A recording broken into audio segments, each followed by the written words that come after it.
Bem-vindos à Lusac TV.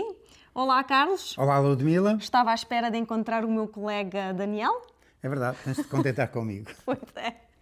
Então, o que é que temos no nosso programa hoje? Hoje vamos ter uma reportagem feita pela Karen Aguiar sobre a viagem de avião organizada pela Fundação do Comandante Pichet e vamos também ter uma entrevista com o Nuno Cansado, que participou nessa viagem. E vamos ter igualmente uma entrevista com a pintora Majão. Vamos também entrevistar o Manuel Carvalho sobre o lançamento do seu novo livro e eu vou estar à conversa com a Stella Furquim e a Bila Furlaneto, que são porta-vozes da FIFA para a Taça do Mundo Feminina 2015 aqui no Canadá. Fique connosco. Bom programa!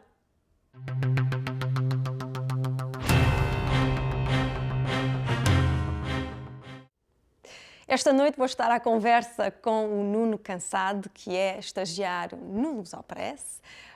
Vieste aqui ao nosso estúdio principalmente para falar de um evento no qual tu participaste a semana passada, que foi um evento organizado pela Fundação do Comandante Pichet, não é? Sim. Portanto, o Comandante Pichet tem uma fundação e organiza várias atividades e uma dessas atividades foi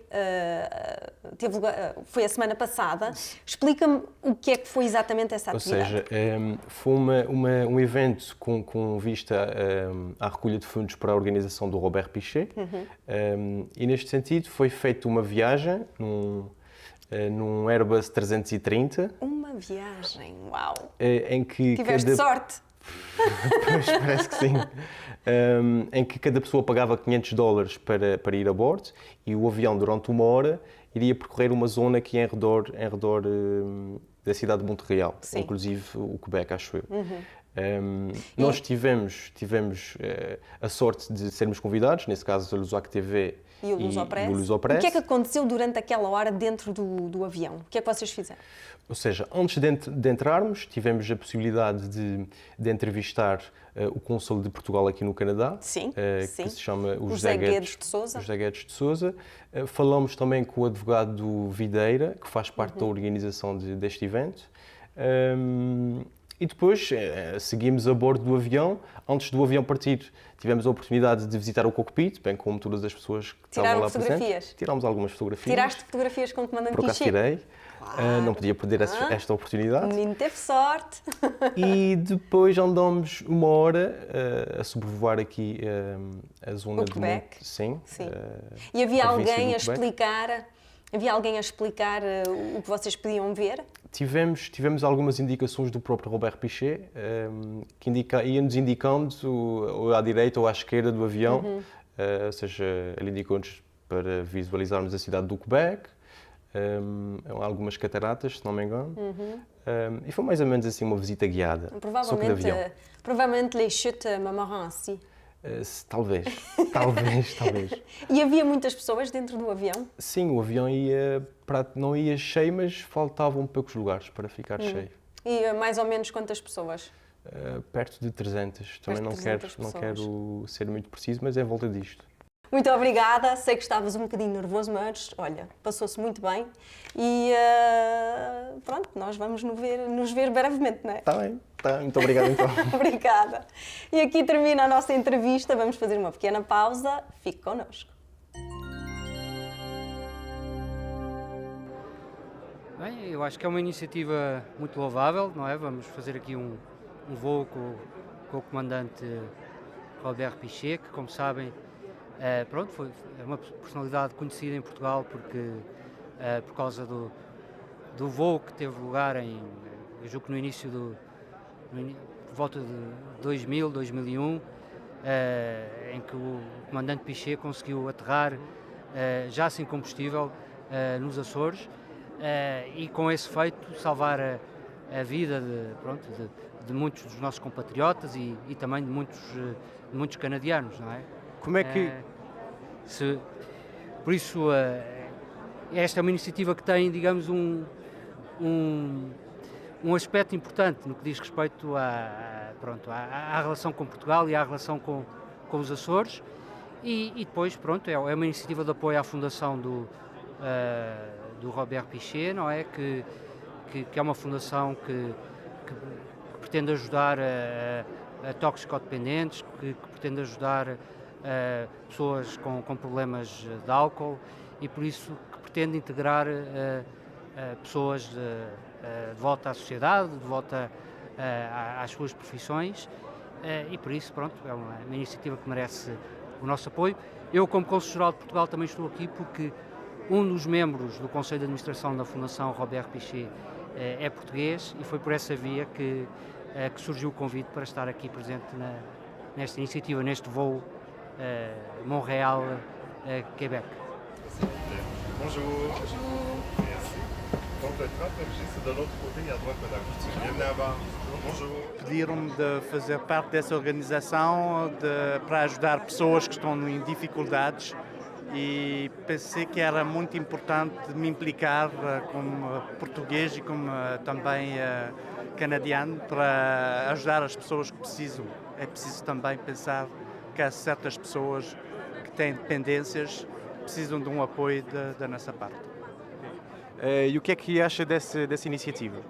Bem, a iniciativa 2 é fantástica, é uma iniciativa onde é uma atividade muito particular, onde as personalidades e as pessoas que foram convidadas a fazer parte desse voo vão ajudar a Fundação a financiar os projetos e as atividades que nós estamos a organizar pelas pessoas que precisam. C'est une levée de fonds. On essaie de se démarquer par notre originalité. Les compagnies, les personnes, les aides sont de plus en plus sollicitées pour ramasser des fonds. Donc, on essaie de se démarquer un petit peu pour attirer les gens à participer à un événement qu'ils vont aimer. Et puis en plus, qui nous donnent un fonds qui va avec ça. Fonds et dons à la Fondation. Et puis, quel souvenir avez-vous de l'événement du 24 août 2001? Ouais, c'était l'expérience ultime de ma vie en tant que professionnel et en tant que personne humaine. Je pense que ça mélange très bien les deux. C'est une affaire que je vais me souvenir, c'est sûr, toute ma vie, comme tu viens de dire. Avez-vous un petit mot à donner à la communauté portugaise?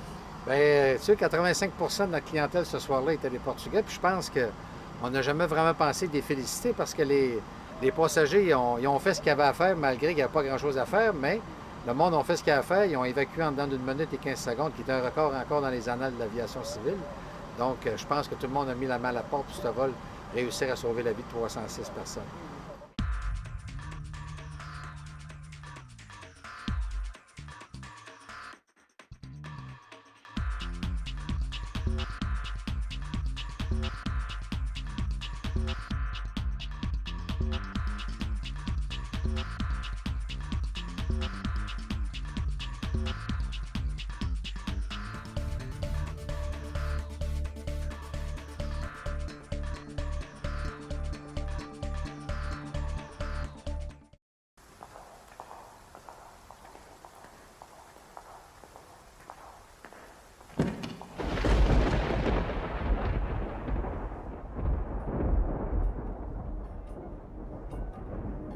Sergio Rossi, Fat Rob, Mr. Masshole.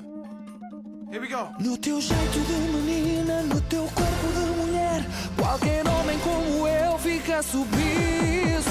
Esse olhar que me domina, o teu dom de enlouquecer, são o inferno que há no céu dos meus sentidos. Quero e não quero, eu fujo, venero, mas vivo por 1, 2, 3. 1, 2, 3, nego e não nego, sou força, sou medo, por isso te digo apenas talvez. Pois tu és és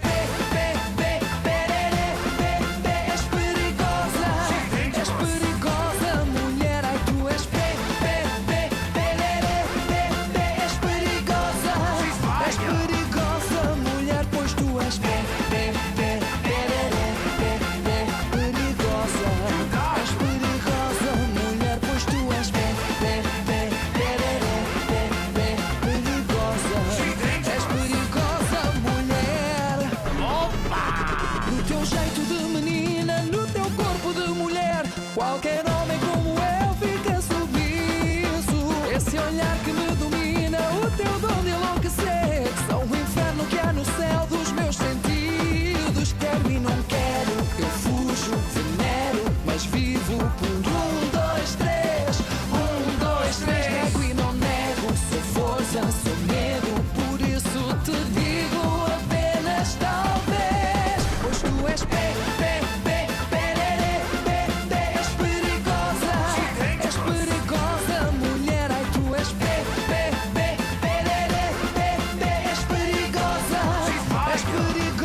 bites more than she purrs.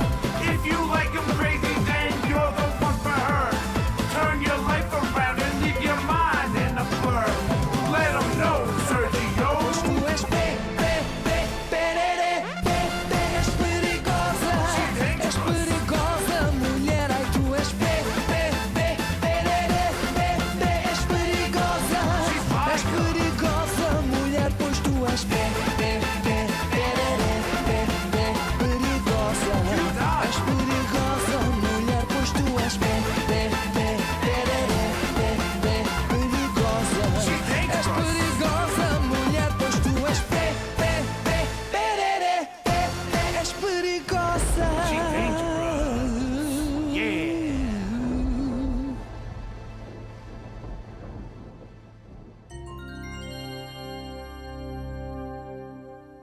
Hoje temos aqui nos estúdios da Lusac TV um escritor da nossa comunidade, o Manuel Carvalho, que já há vários anos milita na nossa comunidade pela literatura portuguesa.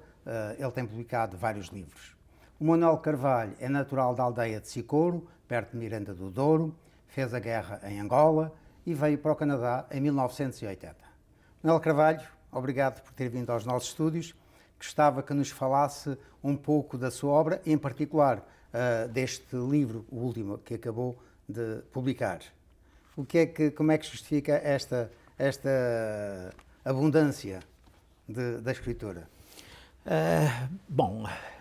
Isso é difícil que se diga, não é? Quando nós falamos de nós mesmos, temos dificuldade em que se, de algum modo, se comunica aquilo que sentimos.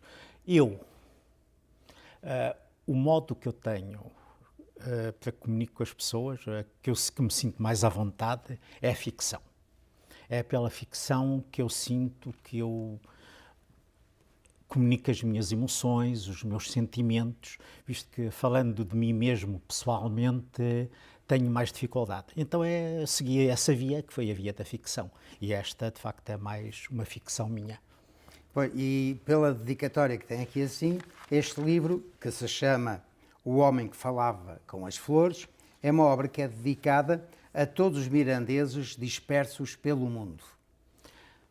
E, curiosamente, também tem a repetição desta dedicatória também na língua mirandesa, que é uma língua, das poucas línguas, para além do português, que existem no território nacional e que foi recuperada como tal, porque eu lembro-me que quando saí de lá era considerado um dialeto. Portanto, mais tarde, em 1990, não foi? 1999. E 99.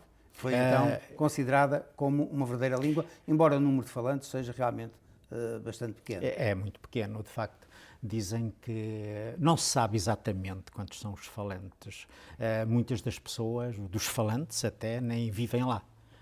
Conheço muitos falantes que vivem em Lisboa e são até dos mais entusiastas. Mas aconteceu que foi em 1999 que na Assembleia Nacional foi reconhecida como uma língua oficial do país, como a segunda língua oficial do país, e não como um dialeto.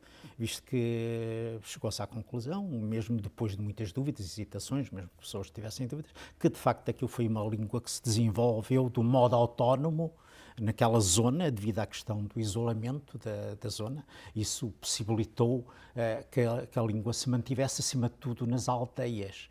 Não na cidade, que na cidade não se falava tanto, mas nas aldeias, naquelas aldeias, as populações, aquela gente que vivia num isolamento quase completo, manteve essa língua. Que, numa dada fase, isto adiantando mais um pouco, também se falava na zona de Espanha, de Leão, a zona leonesa.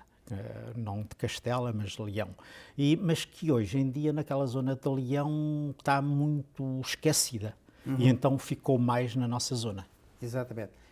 O tema tem realmente a ver com Miranda, com o mirandês, ou é como nos números anteriores, nas publicações anteriores, retratos da sua vida pessoal, digamos, tal que vistos por si nestas terras de imigração? Tem também com aquela zona.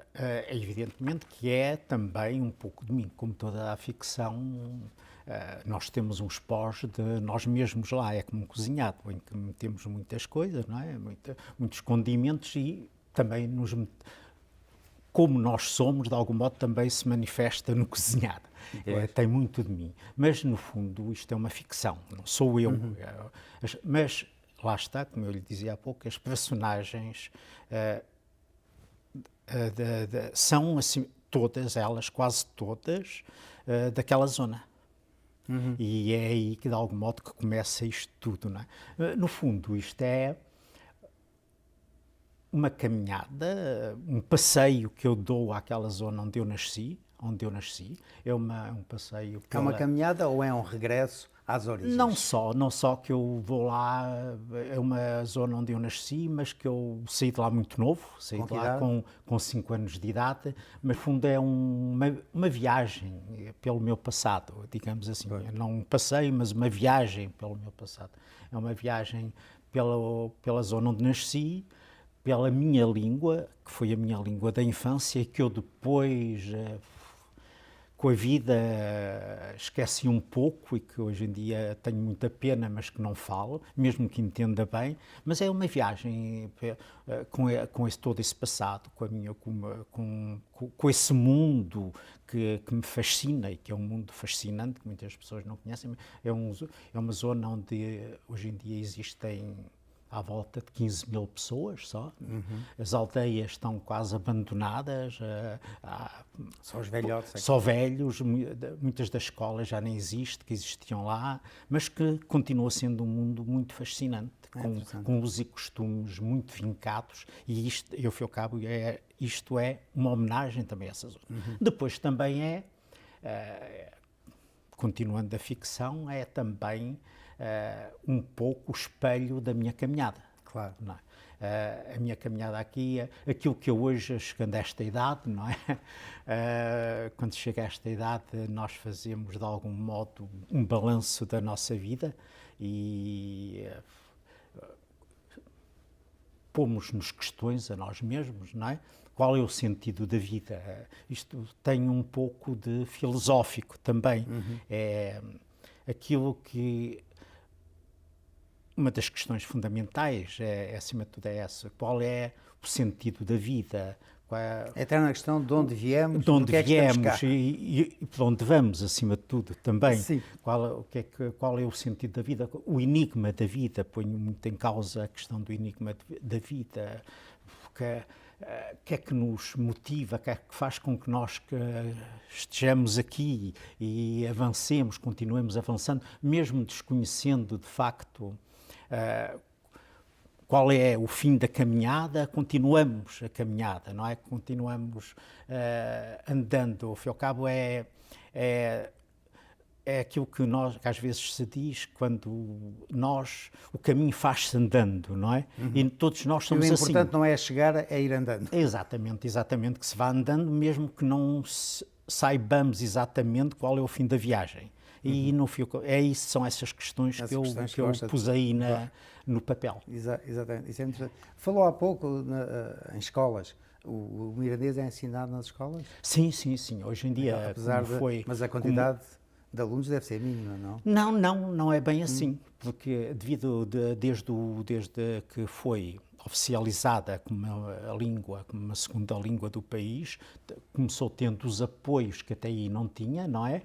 E com esses apoios desenvolveu-se muito o ensino lá nas escolas. E há mesmo jovens, hoje em dia, há muitos jovens que já mantêm o gosto. Antigamente, quase que... Eu às vezes penso nessa língua como nós aqui, quando chegamos aqui a este país. Que os nossos jovens, os filhos daquelas pessoas mais antigas, chegavam cá, iam para as escolas e depois até escondiam a sua identidade. E de algum modo sentiam-se acanhados, porque pensavam que eu venho de um país menos desenvolvido. E com a língua lá acontecia a mesma coisa. Os jovens não falavam, diziam, não, isso é uma língua das pessoas antigas, não é de facto quase uma língua, e escondiam até a sua identidade. Mas hoje em dia não. Hoje em dia, atendendo a todos esses apoios existentes, eles começam tendo vaidade nisso. Os jovens sentem vaidade na língua, na sua... é como que uma nova identidade que nasceu, não é? Nessa juventude. Os nossos telespectadores que estiverem interessados em adquirir o seu livro, onde é que o podem adquirir? Bom, neste momento ainda eu fiz o lançamento, foi naquele dia do lançamento, e hoje em dia ainda não tenho isso em lado nenhum, digamos, à venda, digamos, até que ainda estou numa fase de lançamentos. Até digo que no dia 11 do mês que vem faço um lançamento também, fui convidado, faço um lançamento... 11 de abril, exatamente. Faço um lançamento na Casa do Alentejo, em Toronto, e depois, lá mais adiante, lá em julho, então na minha cidade, lá na Associação da Língua, é língua, não é língua, da língua mirandesa, faço lá também um lançamento. Então, estou ainda nessa fase, então não tenho aí a venda em lá. Mas pensa poder vender pela internet? Ou não, assim, não tenho... Para que haja facilidade de acesso? Não, confesso que ainda não pensei nisso, exatamente. Eu não tenho plano nenhum de ação nesse sentido. É uma distribuição um bocado restrita, não é? Sim, a edição também é bastante limitada e há esse aspecto também, que não é uma edição muito ampla, não é? Então tenho medo que num dado momento chegue a um ponto em... E depois que não tenha os suficientes para estes lançamentos, não é? Estes lançamentos que tenho planeados. Ok, Manuel Carvalho, agradeço muito realmente ter vindo aqui aos nossos estúdios, espero realmente que tenha um bom êxito, uma boa aceitação, como é de esperar, e em relação a si, não se esqueça, fique connosco. Até já.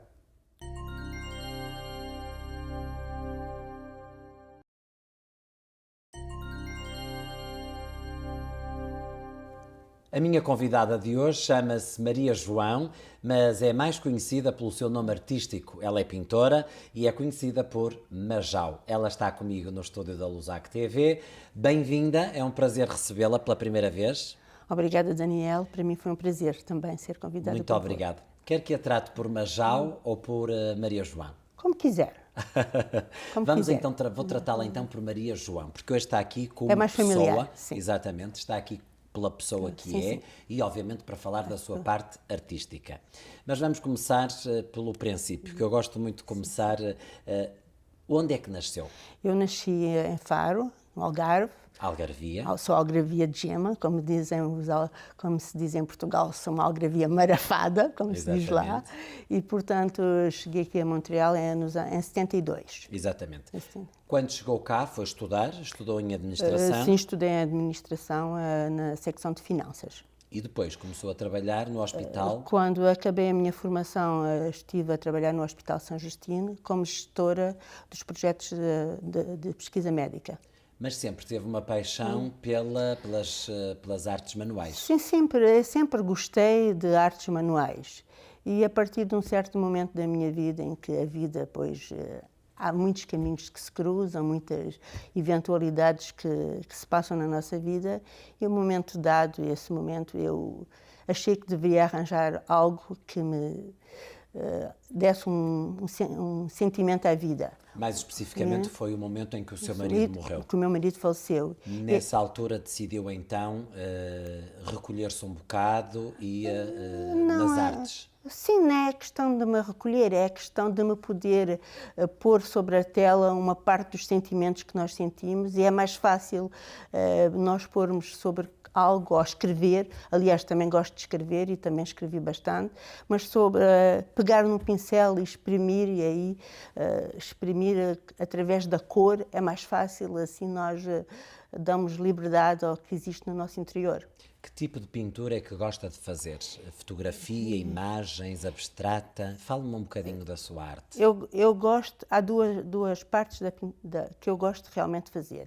Em momentos que eu estou, certos momentos, eu gosto de pintar acrílico e então gosto de fazer abstrato. Aí componho determinadas cores e sai o que sair, sai realmente um abstrato.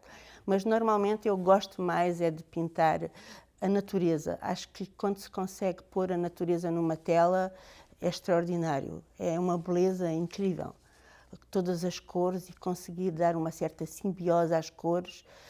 Acho que é agradável para quem pinta e é agradável para quem olha. E quando pinta uma imagem, uma realidade, pinta, faz fotocópia ou inova? Põe cores diferentes? A cor, eu tenho que sentir a cor. Por exemplo, se eu tenho uma foto que eu tirei de determinada paisagem, muitas vezes eu mudo para que seja o sentimento que eu estou a sentir naquele momento. Por exemplo, se eu pinto um outono, eu vou buscar cores lindas de laranja, vermelhos, e toda essa combinação dá-me realmente um prazer impressionante transmitir isso sobre a tela. É difícil... Não gosto de pintar escuros na tela. Claro. Gosto de dar vida para que as pessoas possam sentir alegria ao olhar uma tela minha. Maria João, você já fez imensas exposições, fez exposições para o Governo Federal, fez exposições em galerias de arte. Como é que isso começou? Quando é que foi a sua primeira exposição? A minha primeira, tinha uma amiga que trabalhava nesse momento no Governo Federal e todos os anos eles fazem exposições de vários artistas. Evidentemente que o Governo, as pessoas que lá trabalham, muitos são artistas que fazem por hobby e essa minha amiga convidou-me porque elas podiam convidar. E você já expôs lá várias vezes? Eu já expus lá, a partir daí depois já fiz várias exposições. No Centro Massoterapia? Fui no Centro Massoterapia, estive lá 3 meses, expus no hall da Caixa Caisse des Jardins de Português, expus... no Centro Cultural de Anjou. No Centro Cultural de Anjou intitulou-se A Arte em Tuas Mãos. Já expus num evento da Lusopress, no momento em que o Pauleta cá esteve. E então eu fiz uma tela que foi doada para reverter a favor da sua fundação e não só um momento... E que deu $600. $600. Um momento dado numa festa do Portugalíssimo, também ofereci uma tela para que isso desse o revenue, o que desse o dinheiro fosse para o Portugalíssimo. Você não faz esta arte, não pinta para ganhar dinheiro, ou seja, não é a sua fonte de rendimento? Não é a minha fonte de rendimento, é por prazer que eu realmente pinto. Quem quiser um quadro seu, vai às exposições, mas quem quiser um quadro seu, como é que faz? Pode contactá-la? Pode contactar-me por... Você faz trabalhos por encomenda? Sim, faço trabalhos por encomenda. Qual é o seu contacto? Podem-me contactar por telefone, nesse momento é o 514-259-4921, ou então por o meu e-mail, majau@hotmail.ca. Nós vamos reforçar e vamos passar em nota de rodapé os seus contactos para que as pessoas que estão lá em casa e a ver-nos neste momento e precisem de uma pintura, que pode ser através de uma fotografia, pode ser um retrato de uma família. Pode ser, Maria João, quando começamos antes desta entrevista, dizia-me que fez o retrato... Já fiz a minha neta e o meu neto. Exatamente, portanto é sempre giro ter uma pintura. Quem quiser pode então contactá-la. A Maria João tem agora um mais recente projeto que foi convidada para pintar a capa de um livro. Sim. Como é que foi isso? Portanto, eu pintei, encontrei o Manuel Carvalho, que é o autor do livro O Homem que Falava com... Tem aí o livro? Sim. Posso ver? Muito obrigado. É O Homem que Falava com as Flores e num encontro que eu tive com ele, ele mostrou-me uma foto do que ele gostaria de ser a capa do livro. Essa foto constava de uma rocha e de umas plantas que ele chamava os Montezinhos, que tinham sido umas plantas que ele tinha vindo de Portugal e que as tinha plantado no Parque Jarry. E então eu fiz essa Você pintura. Pensou, idealizou? Porque é realmente uma foto que ele já tinha, que é exatamente o que estava no Parque Jarry, os Montezinhos, entre duas rochas. Muito bem. Você foi convidada por coincidência porque O Homem que Falava com as Flores é de natureza. Você é uma artista que gosta de pintar a natureza. Claro. Portanto, identifica-se completamente. Já leu o livro? Já li o livro. Acho que é um livro bastante filosófico. É um livro em que nós podemos tirar... em que o autor é bastante profundo, apesar de serem pequenas histórias, nós vamos buscar pensamentos, a busca porque o homem está em constante busca de si mesmo e nesse livro relata exatamente o que é que o homem procura. Nós procuramos, mas muitas vezes não sabemos o que é que procuramos, mas estamos sempre à procura de algo que provavelmente não chegamos a encontrar. Mas a procura é constante no homem. Acha que há uma ligação entre a escrita e a pintura, da mesma forma que o escritor se inspira e começa a escrever e nunca mais para? Na pintura, quando você pega numa tela, é exatamente a mesma coisa? Claro, porque uma tela podemos dizer que nunca está acabada, porque nós podemos continuar a retocar, há sempre um retoque que nós finalizamos uma tela, mas de repente olhamos e dizemos, ai, posso retocar, e há sempre um retoque. Uma tela, podemos dizer que é sempre inacabada, dependendo da pessoa que a olha. As suas telas estão espalhadas pelo mundo. Você tem encomendas que foram enviadas para os Estados Unidos, para o Peru, Espanha, Portugal, por todo o Canadá. Sim, sim.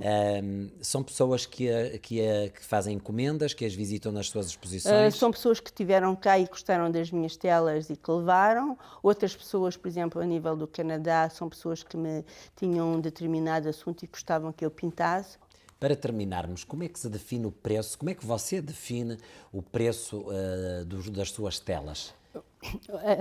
Há uma teoria que é a base. Portanto, a base é largura vezes altura mais o quadro. Portanto, isto é a base de qualquer tela. O resto depende da cotação do pintor. E isso, se é um pintor que está em galeria, a experiência do pintor, se é um pintor que tem renome, tudo isso é muito relativo. Maria João, foi um prazer tê-la hoje aqui. O prazer foi meu. Desejo muito sucesso e um longo caminho de vida para a Majau. Obrigada. E voltamos-nos a ver, quanto mais não seja numa próxima exposição, que tinha todo o gosto em visitá-la. Obrigada, Daniel. Muito obrigado eu. Muito obrigado também aos nossos telespectadores. Não se esqueçam de acompanhar a nossa artista da comunidade portuguesa e uma breve exposição aqui em Montreal também. Fique connosco, até já.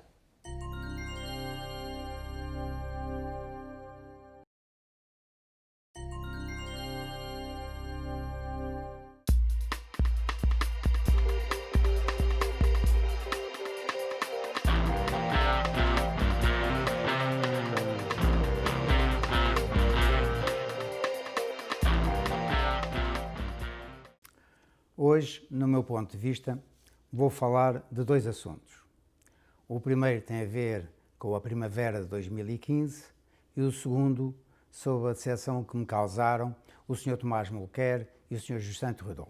Comecemos por esta primavera de 2015, o mesmo a dizer, comecemos por falar da greve dos estudantes.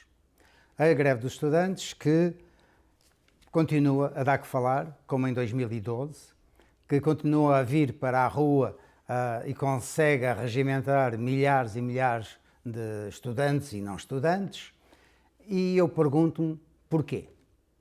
É que a greve de 2012 tinha uma certa explicação. Preciso ver o contexto em que estávamos. Era o final do governo liberal do Sr. Jean Charest, que tinha aumentado substancialmente as propinas dos estudantes. Por conseguinte, havia da parte de uma certa elite estudantil, aquela elite que dirige as associações de estudantes, o objetivo de acelerar a saída do governo liberal, porque na altura não havia eleições a data fixa, portanto o Primeiro-Ministro podia decretar eleições a qualquer altura naquele momento, e por outro lado fazer recuar o governo em relação às propinas, ao aumento das propinas. Portanto, havia ali um objetivo claro. É verdade que os dirigentes estudantis que dirigiram aquela greve do Carré Rouge de 2012, pelo menos dois deles nunca disseram quais eram os objetivos escondidos que tinham e que depois veio a saber-se quando se apresentaram como candidatos do Partido Québécois. Mas agora estamos em 2015. O atual governo, também liberal, ainda não tem sequer um ano de existência, não é? Portanto, ainda está para governar pelo menos quase 4 anos. Qual é o objetivo dos estudantes em virem para a rua a fazerem a greve dos estudantes? Olhemos para os objetivos. Os objetivos são da coisa mais vaga que há. São contra a austeridade e contra a exploração do gás de xisto e do petróleo. Aliás, parece-me que o objetivo mais evidente e mais claro foi aquele que eles tinham numa bandeirola, numa das primeiras manifestações que saiu para a rua, uma bandeirola, com certeza muitos viram, que dizia "Fac tout", quer dizer, que se lixe tudo. Realmente é isto, quer dizer, Eu pergunto-me se realmente esta saída, esta primavera 2015, não é senão uma reação ao traumatismo que foi o inverno. As pessoas estavam cansadas de estarem fechadas em casa e de repente precisam de uma razão para saírem para a rua. Só que os estudantes, muitos deles, pelo menos aqueles que frequentam as aulas ditas menos importantes, como a filosofia, as ciências sociais, a política, as comunicações, essas faculdades, que, enfim, têm muito pouco de científicas, a maioria desses estudantes, não lhes custa muito perder um ano ou perder uma cadeira, não lhes custa muito. O já mesmo se pode dizer do engenheiro, de um contabilista, de um médico, enfim, aquelas faculdades ditas sérias. E por isso é que nessas faculdades raramente há um voto para greve. Mas o que acontece é que estes estudantes que não têm nada a perder e que são mobilizados por uma minoria, diga-se, assumidamente anarquista, que são contra o capitalismo, são contra o sistema, são contra tudo. E esses estudantes são eles que arrastam depois os outros. De tal modo que já muita gente, mesmo no meio estudantil, se levanta a questão se realmente os estudantes têm ou não têm o direito de ter o direito à greve. Porque o direito de greve é uma coisa que faz parte dos trabalhadores, dos sindicatos. Ora, aqui está uma questão que eu acho que o Governo, como resposta a este movimento que não tem justificação nenhuma, devia dar.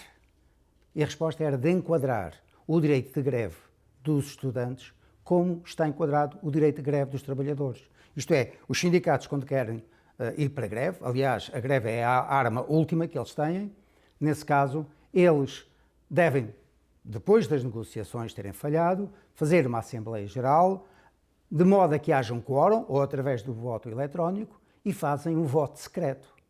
Não como fazem agora aquelas elites militantes dos estudantes, que eternizam as assembleias durante horas e horas, e só quando já a grande maioria que é contra abandonou, cansada das discussões estéreis que o núcleo militante quer ter, só nessa altura, quando só restam eles, e claro, então fazem um voto com a mão no ar. Ora, isto não é propriamente o que se possa dizer uma verdadeira democracia. Portanto, o Governo devia, urgentemente, promulgar uma lei semelhante à que existe para enquadrar a greve dos sindicatos, que seja também levada e respeitada pelas associações de estudantes. Portanto, este é o meu ponto de vista em relação à greve e à primavera de 2015.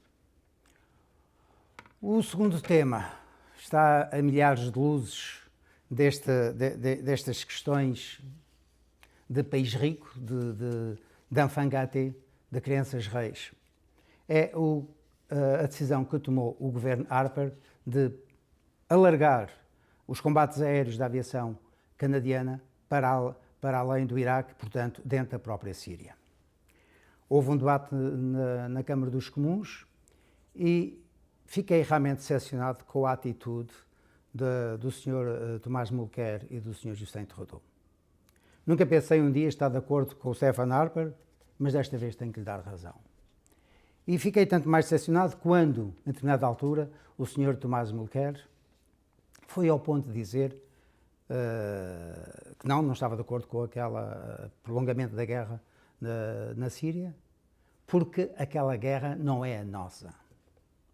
Para quem estudou um pouquinho de história, ou pelo menos tem memória de como as coisas passaram, sabe que em 1940, quando a Europa procurava lutar contra as tropas do eixo, portanto, a Alemanha, a Itália e o Japão, pediram auxílio à América e a América disse não. Os americanos também diziam, essa guerra não é a nossa. E só quando o Japão decidiu atacar Pearl Harbor é que eles acordaram e chegaram à conclusão que realmente aquela guerra também era a deles. É exatamente isso que está a acontecer connosco aqui. Ora, nós já vemos os efeitos daquele chamado dito Estado Islâmico com os atentados que tivemos o ano passado.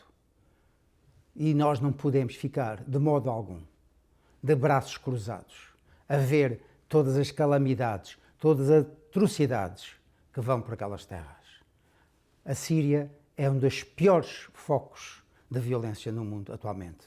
Temos lá o governo do Sr. Bashar al-Assad, que vem de uma família religiosa que é minoritária dentro da própria Síria, mas que tem governado a Síria até agora como um ditador cruel, que tem enviado gases contra as suas próprias populações e que ainda hoje continua a enviar aviões carregados de bombas para certos bairros que não são da cor dele.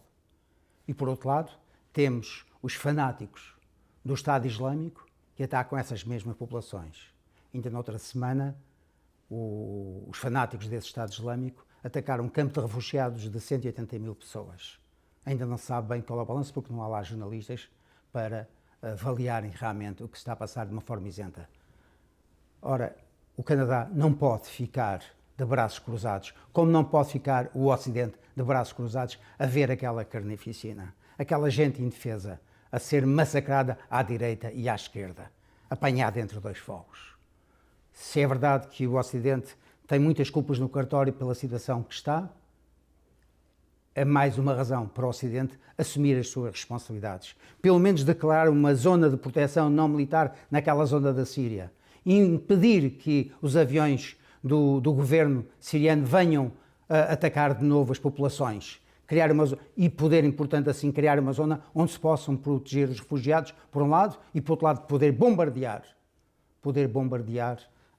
os fanáticos do Estado Islâmico, que querem fazer o famoso califado.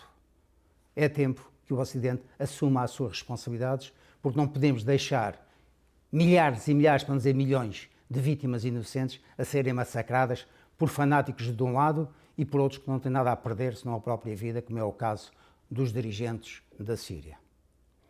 Em todo o caso, eu penso que tanto o Sr. Mulcair como o Sr. Justin Trudeau não andaram bem avisados e que foi só por motivos baixamente eleitorais que tomaram essa decisão. É lamentável. Em todo o caso, é este o meu ponto de vista.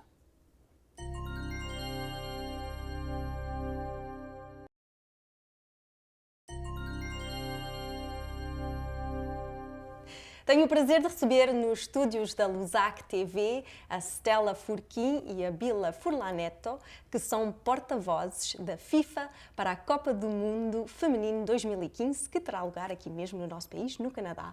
Então, podem explicar o que fazem as porta-vozes na FIFA? Muito obrigada pelo convite. Nós somos porta-vozes da FIFA para a Copa do Mundo Feminina Canadá 2015. Que estará acontecendo em breve aqui. Uma das cidades é Montreal. E estamos fazendo um trabalho para reunir a torcida brasileira e, quem sabe, os portugueses também, para irmos aos jogos, dar apoio à nossa seleção. Stella, pode explicar o que é a torcida brasileira? Eu nem sei se nós, os portugueses, temos uma torcida portuguesa. Bom, a gente, brasileiro, é muito fanático por futebol, né? Sim. Homem, mulher não entende nada, mas quando o Brasil está jogando, todo mundo se reúne, não importa como. Então, na verdade, a Stella, que foi convidada, porque ela tem um papel muito importante na comunidade brasileira aqui, ela é super conhecida. E aí ela me convidou a mim, e também a gente tem outros membros, o Johnny, o Marcos e o Márcio na equipe também.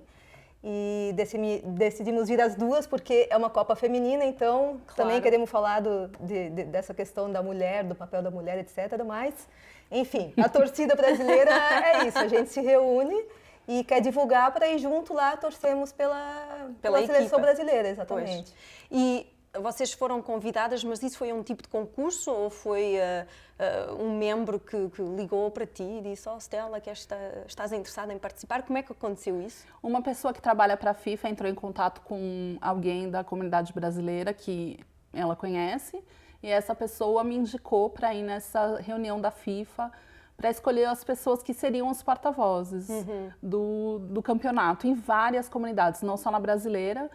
E não foi um concurso, só mesmo uma reunião para explicar o que ia acontecer, como é a Copa do Mundo Feminina. Vai acontecer em várias cidades do Canadá, não só aqui em Montreal. Mas tivemos sorte que a seleção brasileira joga aqui. Pois, porque a seleção portuguesa, infelizmente, foi desqualificada, não é? Mas não faz mal, porque nós vamos poder torcer, né, para a seleção brasileira. Portanto, agora podemos convidar os portugueses a participar também, não é? Exatamente. O nosso papel aqui hoje é justamente esse, convocar uma torcida portuguesa para vir nos ajudar a apoiar a nossa seleção feminina. Nós temos uma jogadora de bastante destaque que ganhou vários prêmios, né, Bila? E ela ganhou, se eu não me engano, 5 anos seguidos. Como melhor jogadora do mundo, que é a Marta. Joga muito bem, é show de bola. E como ela estava falando, com certeza, mesmo quando tem Brasil e Portugal, um dos dois perde, um torce pelo outro.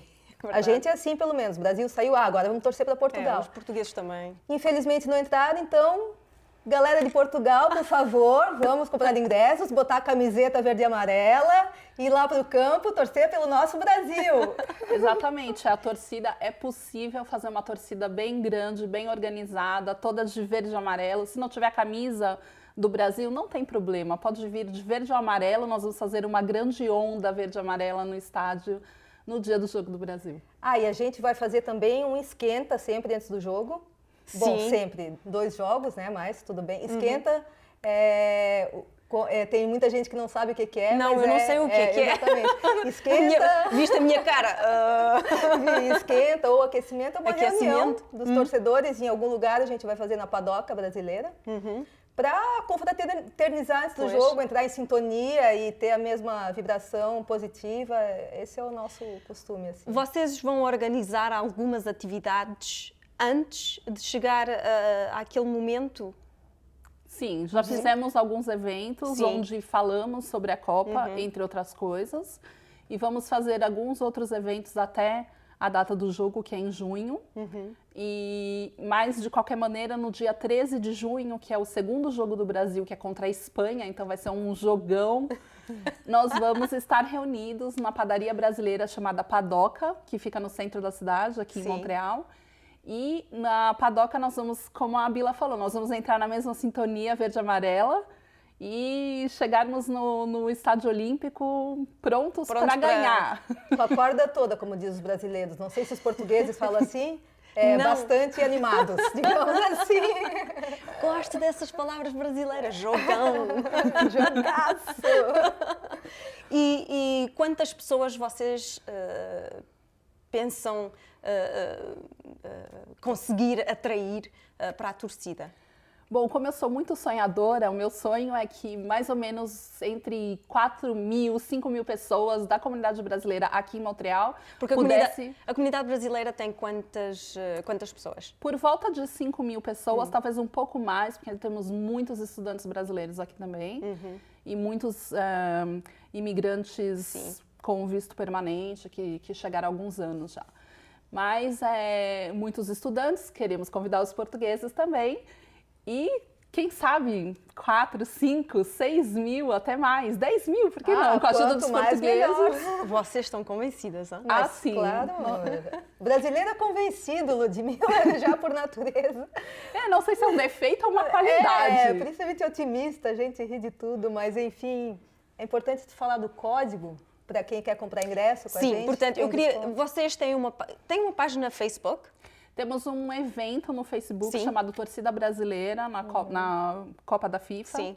E esse evento é público, ou seja, só dá uma busca nessas palavras que vai encontrar o evento para dia 13 de junho, que é o jogo do sábado contra a Espanha. E lá tem o passo a passo de comprar ingressos para o dia 13, inclusive com o código de desconto desse dia. Portanto, podem comprar os bilhetes através da Ticketmaster, não é? Ticketmaster.ca. Exato. E lá têm que pôr o código, lá não é? vai escolher a Copa do Mundo, porque tem vários eventos no Ticketmaster. Então, vamos escolher a Copa do Mundo, o Jogo do Brasil, dia 13 de junho. E, na sequência, pode pôr o código B de bola, A de amor pelo Brasil, 8, Q de Quebec, LL. E esse código vai dar um desconto especial. E, além disso, vai colocar a pessoa que comprou aquele ingresso na mesma região da plateia. Ou seja, todo mundo vai poder sentar junto e, por isso, é tão importante estar vestido de verde ou amarelo. Stella, Bila, nós já não temos mais tempo, mas uma última palavrinha para encorajar as pessoas a participarem. Bom, eu convido a todos os portugueses para se unirem a gente. para torcer para o Brasil, fazer essa grande onda verde e amarela para que nossas meninas se sintam empoderadas.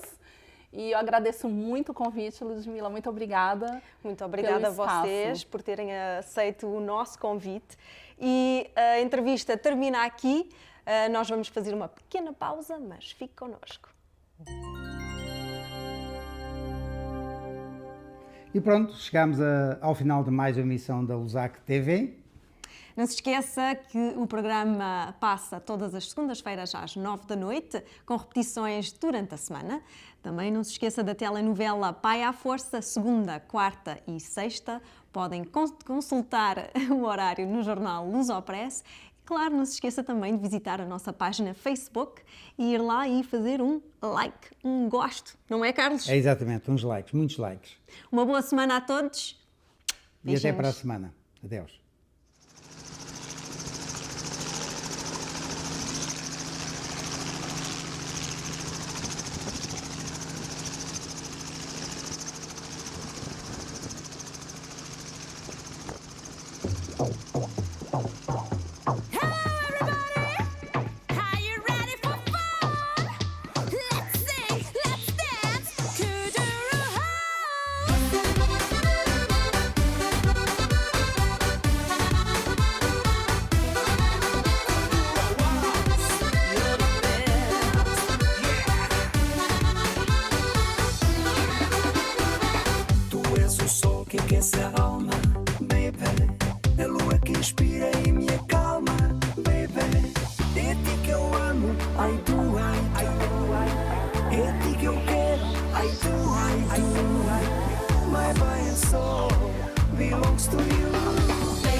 Just for you, my body and soul belongs to you. Babe, I love you, I do. Babe, I need you, I do. Oh, babe, I love you, I do. Babe, I need you, I do.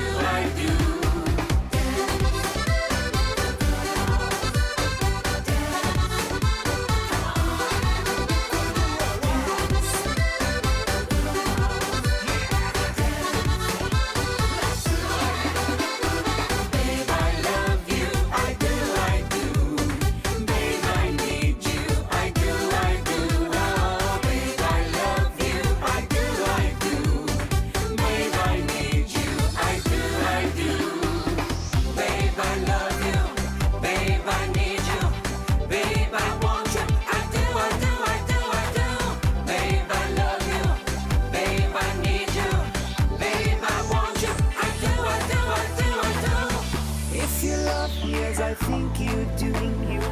I post the stars, babe, just for you. My body and soul belongs to you. Give me some kuduro house. Yeah.